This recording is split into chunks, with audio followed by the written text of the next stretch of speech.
disputed. Na kama kipimo cha kupenda mwingine kimekufa, And if that measure of loving unahitaji people, nguvu ya ufufuo. you need the power of resurrection. Sababu Mungu anakaa kwenye upendo. Because God dwells in love. Sura ya Mungu ni upendo. The face of God is Tabia ya love. Mungu ni upendo. The character and the nature of Hakuna God is mtu love. aliyemwona Mungu wakati wowote. There is nobody that has seen God Tukipendana anywhere. Mungu ukaa kwetu. If we love each other, God dwells with Hakuna us. Mungu There is no aliyemwona person Mungu wakati wowote. that has seen God anywhere. Wewe ambaye uko chini ya arena of liberty, You who is under arena of liberty, nataka nikwambie, I want to kama tell you, unataka Mungu akuinue, if you want God to lift you, kama unataka ufanikiwe, if you want yourself to kama unataka prosper, hatima yako ibadilike, if you want your destiny omba to Mungu change, akuongezee viwango vya kupenda wengine. ask God to increase the Lakini measures of tunda la loving others. Roho ni upendo. But the fruit of the Spirit Ukikosa is upendo, wewe sio Mungu na mtu unaongozwa na Roho. If you lack love, you are not a person Hakuna who is led upendo, by na the utakiwa Spirit. leo Mungu afufue nguvu ya upendo. It is a must today for God to resurrect the power of love.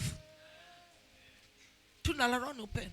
The fruit of the Spirit is Mungu love. anafanya kazi na wenye upendo. God operates with the people Anatembea that na are wenye loving. upendo. He works with the people that Anawaongezea are neema loving. wenye upendo. He increases grace with the Anawainua people who walio are na loving. upendo. He Kwa lifted sababu them who anajua are loving. akikujazia mto wako Because he na knows when he wengine fills your river watachota. and others can draw from you.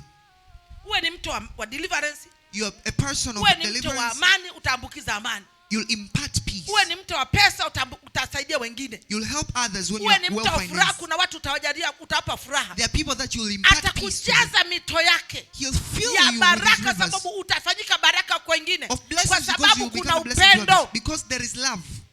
Oh, yes.